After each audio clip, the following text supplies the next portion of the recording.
Too bad you're not there on a Wednesday. I can take you to my Bible study which we had. Did I tell you we went zip lining? And there's really fun.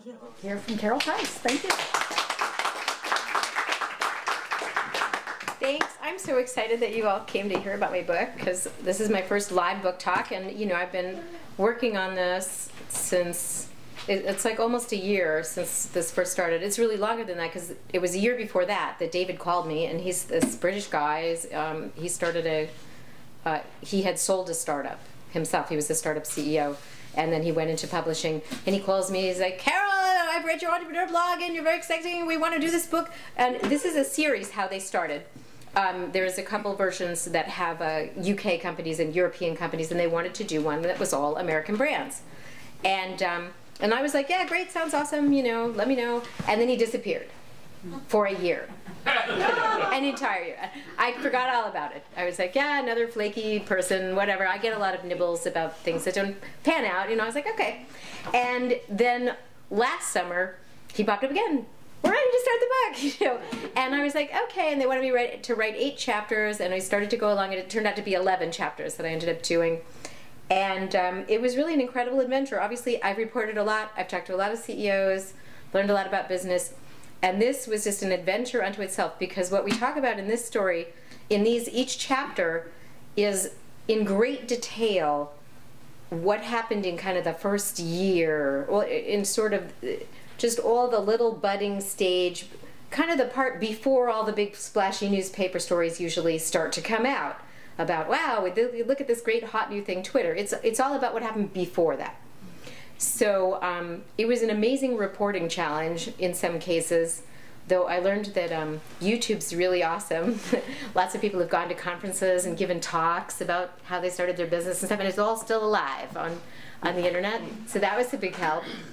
But I'd say the thing that was fun was doing so many of them gave me some real basic takeaways of things that these entrepreneurs had in common. And I was saying this on a radio show the other day, but the difference between an entrepreneur and a normal person is a normal person starts a business and then it doesn't work out, and then they go, I'm a failure, and then they go get a job because they go, I must not be cut out for this. I tried to start a business and it didn't work out.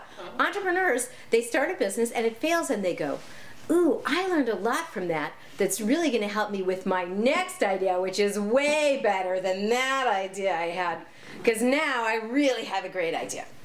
And so it's like a different mentality where failure is just seen as a teacher, and we just keep iterating and learning and going until we hit the thing. And actually several of the entrepreneurs in the book had already started successful companies. You know, they'd done okay, like Jack Dorsey from Twitter had invented Blogger, that platform, and sold it to Google. Obviously he'd done okay with that, but you know, it hadn't changed the universe as we know it. It hadn't made us all talk in only 140 characters yet. And Twitter is one of the startups that, another sort of trend that I saw was that a lot of times they would start a thing and they'd be going along and that thing would just not really be working out. But there would be some side project, some other thought, some random thought someone had along the way, and they would say, well, let's take that out and play with that a little bit. And pretty soon people would go, oh, wait a minute, that's kind of interesting over there. And that's what happened with Twitter. It grew out of a podcasting startup called Odeo that was basically sent down the drain when iTunes came out. It was developing at the same time, and then when that came out, they were like, holy crap. You know, everything they wanted to do was basically going to be done by a way more powerful and more, you know, deep-pocketed entity, and there was no way they were going to be able to compete with that. And so they wanted to have a meeting to figure out what to do about the disaster. And it was hard because it was a virtual team and people were everywhere. But Jack Dorsey had sketched literally like on a sheet of paper this idea for sending short updates. And you can see it on Flickr. If you go on Flickr and Google, you know, search for the Twitter sketch, you'll see it looks almost exactly like it does today. And so he said, hey, let's use this thing to organize our meeting. You know, this will allow us all to tell each other where we are and we'll have our meeting. And they met at this like playground, and by the time they got there, there were like 10 staffers, but 20 people were using Twitter because they had all been unable to resist sharing it with their friends because it was so fun and interesting. And it took about 2 weeks for them all to go, this Twitter thing is kind of fun, you know. And they actually gave the money back to the original investors of Odeo because they felt like they had invested in a podcasting startup and they were going to go a totally different direction. And they started the company all over again. And I just wonder, you know, how many great ideas in America are being passed by because when we start a thing, we're really focused on that thing. You know, we're like, this is the thing. And I just think there's a brilliance in staying flexible and open where you see that other thing kind of floating by and you go, oh, hey, wait. You know, I guess I feel like I'm the person who would miss that, who would still be like, no, I know what I'm doing. And Groupon was the same way. Groupon started as a charity platform, almost like Kickstarter or Indiegogo are today, where they just wanted to help people like conduct campaigns to make the world better, and you know, it was very altruistic. And they had done originally a couple of business plans about ways they would monetize that.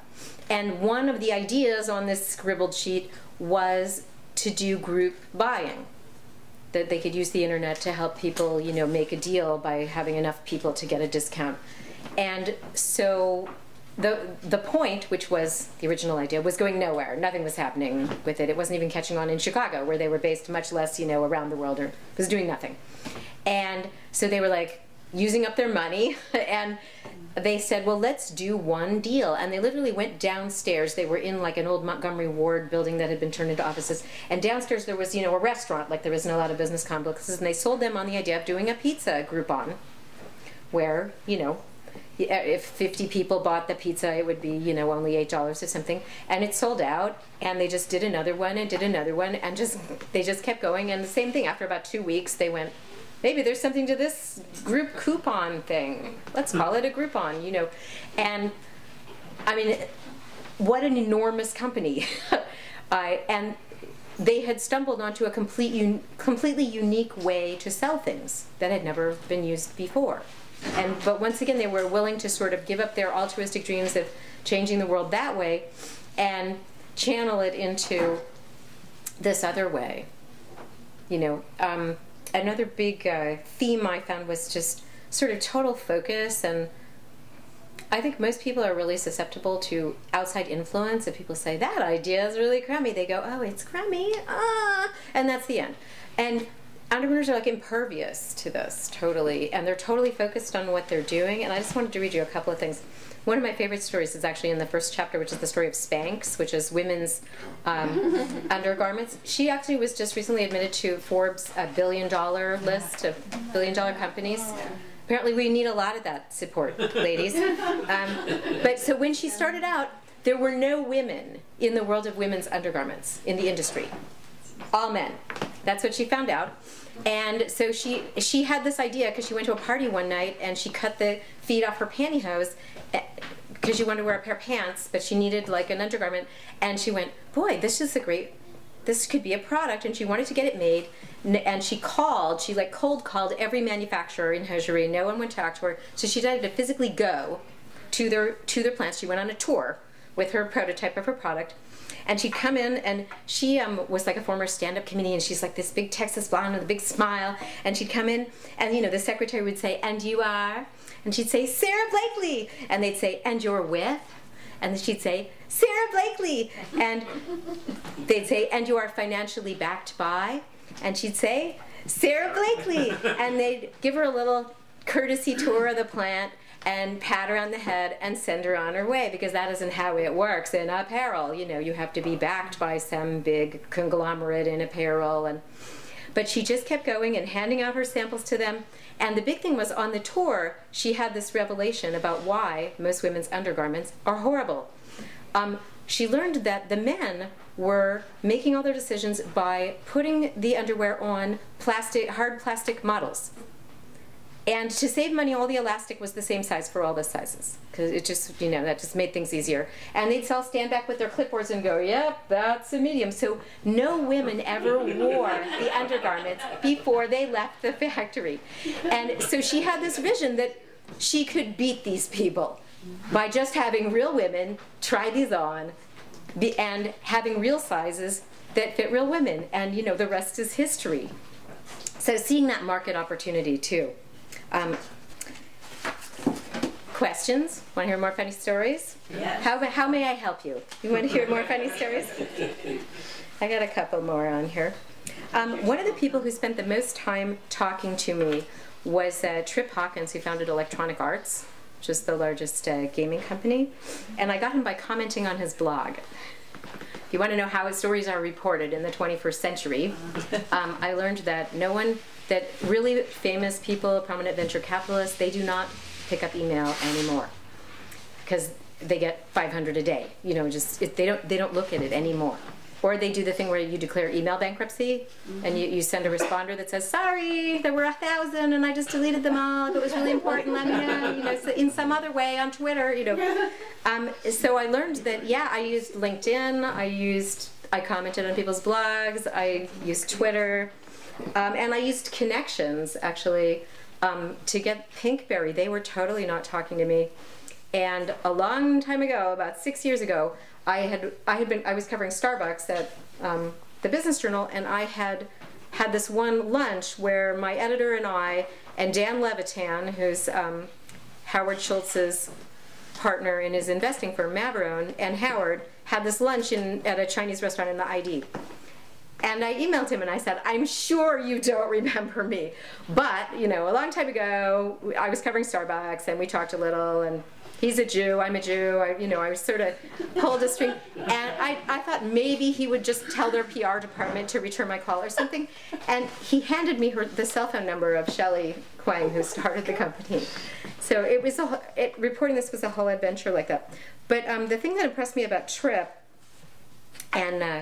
was that he was as he said himself, he was very cocky. He was facing down huge corporations, Sega and Nintendo, these huge established companies with this sort of scrappy startup. And the thing that sort of made the company was they started back when computers and gaming systems didn't have the power to really play games very well. If you remember the sort of Pong, breakout level, they couldn't really do much yet. So he was designing for the computer and he was waiting for the gaming technology to catch up to what he wanted to do, and it was finally getting there, and Sega was going to bring the 16-bit, the Sega Genesis, to the US, and that was sort of the turning point for the whole industry, where they were going to finally be able to make great games for gaming consoles. But the thing about Sega was that they liked to rape you with a license where you got a few pennies, and they got most of the money. And he didn't want to do that. So what he did is he figured out that they got the Japanese version of it, and they figured out that it was quite similar to other machines, other computers they'd been designing on, that the architecture was not that different, and they just started making games for it on the idea that they wouldn't change it. Just a big gamble that we already know this system, we're just going to start making games. Then they started telling other game developers, we know how to make games for the new Sega, and we'll help you. Like, we'll be the headquarters for this. We'll work with you, we'll license it with you. And Sega started to flip out because they were losing control of their process that until then they had very carefully controlled. So meanwhile, Sega was reaching out to him saying, let's negotiate our license. And he says I was rope-a-doping them. I was being really polite, pretending to show some interest, and then telling them that I basically didn't like their agreement. And the situation came to a head as May 1990 rolled around and the Consumer Electronics Show, CES, was coming when it would debut, and they needed to get this solved before he went to CES and said to everybody, hey, here's my Sega games that I don't pay any licensing fee on whatsoever, and I can show you how to make more like them. And once Sega caught wind that EA was setting itself up as sort of an alternate channel for dozens of other Sega game producers, they were completely terrified, and they sicked their chairman, David Rosen, on him to get him together. He says, Rosen read me the Riot Act and told me there'd be a big scandal and a big lawsuit if we released the games without a license, but he was just like, bring it on. He says they were so much more willing to make a deal than I realized because they wanted this problem to go away. So on the eve of CES, he finally was locked in an office with Sega's lawyer for 2 days. And they finally made a deal. But instead of paying, Sega wanted $8 a unit from him, he got them down to 40 cents. And the companies it became such a gold mine, you know. So 3 years later, it was like a $2 billion company. It was public. And it was that, you know, he was like 27 or something at the time. Just this game of brinksmanship that he was willing to play with them really made it happen. Are there other stories about products other than software and yes. Yeah, I wrote about Jamba Juice. Well, Pinkberry, yeah, she was another sort of multiple fail entrepreneur. She had been in her dad's franchise restaurant and drove that straight into the ground. It went under and closed, and her dad disowned her, said, I hate you, I'm going back to Japan, you know, I'm going back to Korea, and I don't want to talk to you. And she said, but I have this idea, I'm going to open a yogurt store. Because, you know, what I learned in the restaurant was that the business model was too complicated. There were too many dishes and it was too hard to manage. And I'm going to do one of these single product, easy peasy things that'll work. And he was like, that is the dumbest idea. And you are a total embarrassment. You're going to be like sitting on a stool reading a magazine, you know, while people eat a yogurt. Are you kidding me? He was like, I am never talking to you again. So, and then she made the yogurt and she opened her store in this horrible location. The designer who became like her partner told her it was the worst retail location he'd ever seen, no parking in a residential neighborhood in West Hollywood, and it was like set back from the street so you couldn't really see the sign. Just, she said, you know, the neighbors came and bought a cup of yogurt on the first day because they like felt so bad for her. And so no one was coming, so she got in a, you know, she put it in a cooler and started walking down the street. She literally could not give it away. Stores would not let her come inside and hand it out to their customers. It was a total disaster. And then it just slowly, you know, started to gain some traction. And a celebrity or two, you know, ate it and their picture got taken. And then it became the brand that launched $165,000 of parking tickets. Because, no, there was a famous LA Times article that was called like the yogurt that launched $160,000 parking tickets. Because there was nowhere to park, as I mentioned, and so people were starting to come from like everywhere. It was, you know, it was like In-N-Out Burger or any of those cult brands. It became a cult brand, and people wanted to come, and they would park hoping they could dash in and grab a yogurt and dash back out, but that wasn't going to happen. It was a big long line, so they would end up getting a ticket, and so it ended up being like it was like the $30 yogurt. You know, you'd get the $25 ticket and the $5 yogurt, and people still didn't care. They still kept doing it. You know, so they started to open more locations. But when that article was written, then it totally exploded. You know, beyond everything, and it got on all kind of. It went through the whole media cycle, and eventually it turned up on Korean television. And her dad actually flew back to the U.S.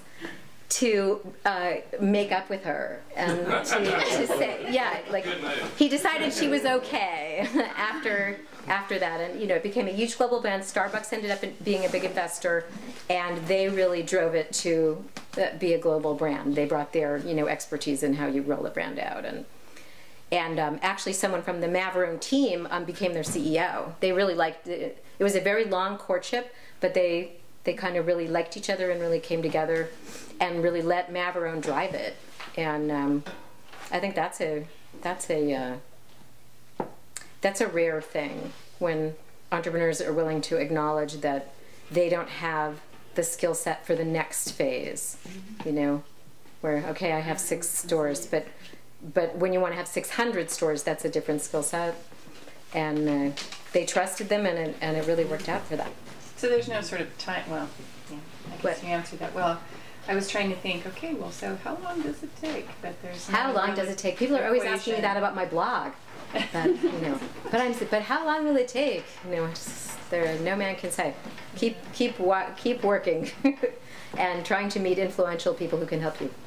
It's really big. I mean, in almost every one of those stories, there's probably somebody, you know, in each of those stories. You know, with Sarah Blakely, there was that one manufacturing guy who had daughters, and he brought home the sample, and they went, "Oh my God, Dad, you have totally got to make this," you know. And then he called her back, and he said, "I've decided to help you."